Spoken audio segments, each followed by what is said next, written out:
खिलचीपुर क्षेत्र में हुई 425 क्विंटल मक्का की चोरी का खुलासा। पुलिस अधीक्षक आदित्य मिश्रा ने प्रेस कॉन्फ्रेंस कर किया। खिलचीपुर क्षेत्र अंतर्गत हुई 425 क्विंटल मक्का चोरी का बड़ा खुलासा आज शनिवार की दोपहर 3 बजे किया, जिसमें फर्जी आदमी, फर्जी सिम, फर्जी ट्रक,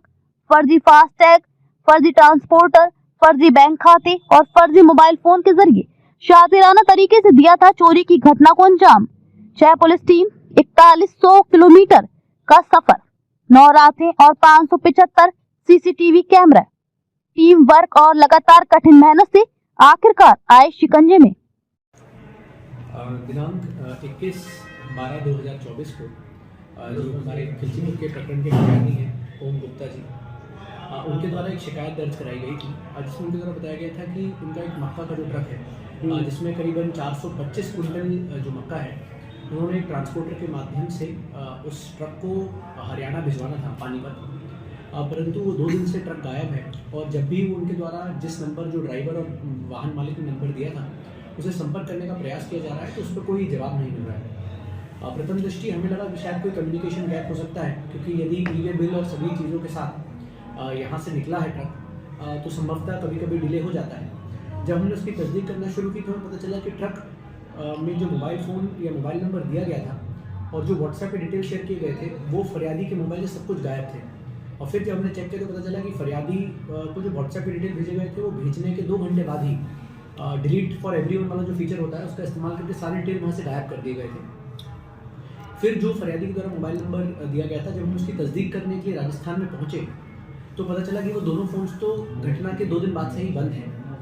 और जिस नाम से सिम इशू हुई है उस नाम का तो कोई व्यक्ति ही एग्जिस्ट नहीं करता है। जिस गांव का रहने वाला उस व्यक्ति को बताया गया था ड्राइविंग लाइसेंस के आधार पर, जब वहाँ पर पहुँचे तो उन्होंने बताया कि भाई इस समाज का तो यहाँ कोई व्यक्ति ही नहीं रहता, और जो आप जिस व्यक्ति की शक्ल दिखा रहे हैं इसको तो हमने पूरे गाँव ने बताया कि हमने कभी नहीं देखा है। और ऐसा ही जो वाहन मालिक ने, ट्रांसपोर्टर के मालिक ने अपनी सिम दी थी, उसके जब हम डिटेल्स चेक करने गए तो वहाँ पर भी हमें सेम आंसर मिला कि साहब 2 दिन पहले इस व्यक्ति ने हमसे सिम इशू कराई है, परंतु उसने यह चीज़ बताई थी कि उसके साथ लूट की घटना कारित हुई है, इसलिए उसके पास कोई उसके ड्राइविंग लाइसेंस के अलावा कोई आइडेंटिफिकेशन कार्ड नहीं है और वो सिम इशू कराना चाहता है। साथ ही हमें यह भी पता चला था कि इन लोगों के द्वारा जिस दिन सिम इशू कराई गई थी उसी दिन बिल्कुल ब्रांड न्यू 2 फोन्स बाजू की दुकानों से खरीदे गए थे, जिससे कि ये अपनी कोई भी हिस्ट्री ट्रेस आउट करने से बचा सके। इसके बाद हमें जितने भी सीसीटीवी कैमरास थे, तो मुझे लगता है कि टीम ने करीबन 575 से ज़्यादा सीसीटीवी कैमरास जो इस पूरे रास्ते में आते थे, टोल नाकों पे, फास्टैग सेंटर्स पे, उन सभी को चेक किया तो हमें समझ में आया कि कुछ थोड़ी देर बाद, हर 50 किलोमीटर के बाद ट्रक जो है उसकी रूपरेखा कुछ चेंज हो रही है और उसमें जो नंबर प्लेट्स हैं वो बार बार बदली जा रही हैं। हमने उस सस्पेक्टेड ट्रक को जब फॉलो करना शुरू किया तो राजस्थान के 5 जिले, जिसमें टोंक, जयपुर, कोटा, बूंदी और झालावाड़ है, इन क्षेत्रों में हमें ट्रक का मूवमेंट होने का, क्योंकि लगातार 7 दिन हो गए थे, तो ट्रक का मूवमेंट कभी हमें टोंक में दिखा, फिर हमें बूंदी में दिखा, फिर झालावाड़ में दिखा। और जो नया एक्सप्रेसवे बन रहा है जो कि अभी ट्रायल रन में है, ट्रक वालों ने ये जान करके कि क्योंकि एक्सप्रेसवे अभी ट्रायल रन में है, वहाँ पर टोल चालू नहीं है, वहाँ पर कैमरे की रिकॉर्डिंग नहीं हो रही है, जानबूझ के ट्रक को उस लेन से निकाला जिससे कि कोई भी ट्रक का डिजिटल एविडेंस ना बचे। इसी के साथ इन लोगों ने अलग अलग जगह के रहने वाले हैं, इसमें से कुछ जो है, कुछ 7 आरोपी हैं, उसमें से कोई जो है वो देवली थाना क्षेत्र का रहने वाला है, अन्य आरोपी जो है वो बूंदी जिले के रहने वाले हैं,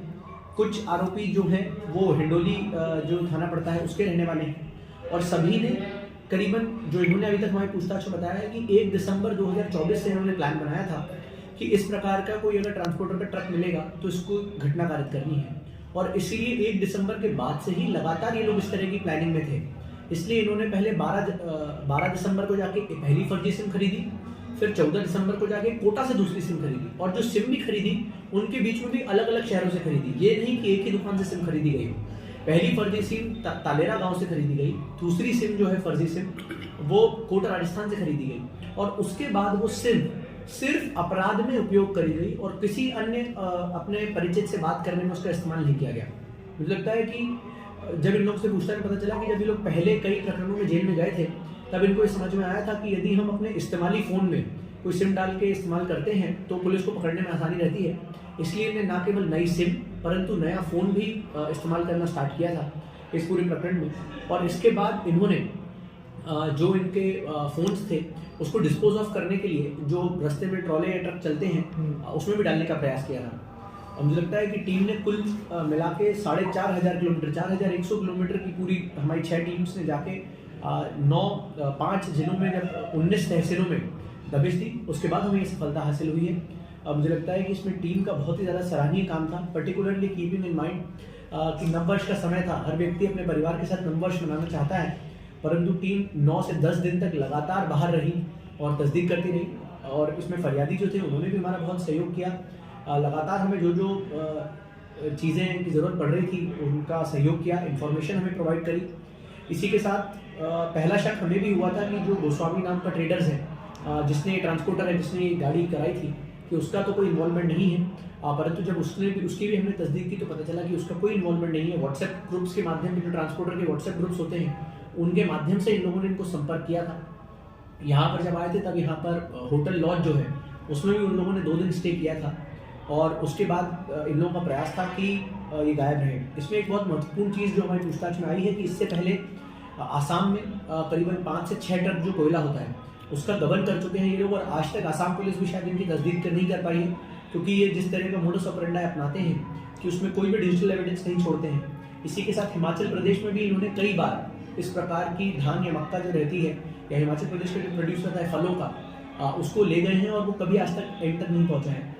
लगातार आसाम और हिमाचल प्रदेश की पुलिस में जो वहाँ पर अनट्रेस प्रकरण रहेंगे उन दिनांकों के जिसकी इन्होंने घटना बताई है, हम लोग उनसे भी संपर्क करके प्रयास करेंगे कि वो लोग भी इनकी डिमांड लें और उनसे पूछताछ करें, और यदि इन लोगों की संलिप्तता उन प्रकरणों में आती है तो फिर उनकी विधि अनुसार वो भी कार्रवाई करेंगे। सर, इनको आरोपी कहाँ से पकड़ा, कितने आरोपी इसमें गिरफ्तार हुए? इसमें अभी वर्तमान में 7 आरोपी हैं, जिनके नाम हैं हनुमान पिता महावीर प्रसाद साहू, जो कि थाना देवली के रहने वाले हैं। इसी के साथ महावीर, कन्हैया लाल, लक्ष्मण गुर्जर, कालू पिता तेड़ू लाल, चेतराम गुर्जर, हरलाल गुर्जर, इस प्रकार के अन्य करीबन 7 आरोपी हैं। इनको विभिन्न जगहों से विभिन्न समयों पे गिरफ्तारी की गई है। इनको वर्तमान में भी हम लोगों ने पुलिस रिमांड में लिया हुआ है, और मुझे लगता है कि पुलिस रिमांड में यदि इस प्रकार की और इनके संबंध में कोई जानकारी आएगी तो हम लोग प्रयास करेंगे। किन धाराओं में मामला दर्ज हुआ सर? इसमें पहले जो धारा दर्ज हुई थी, इसमें 406 जो होता है अमानत में खयानत का, उसके तहत में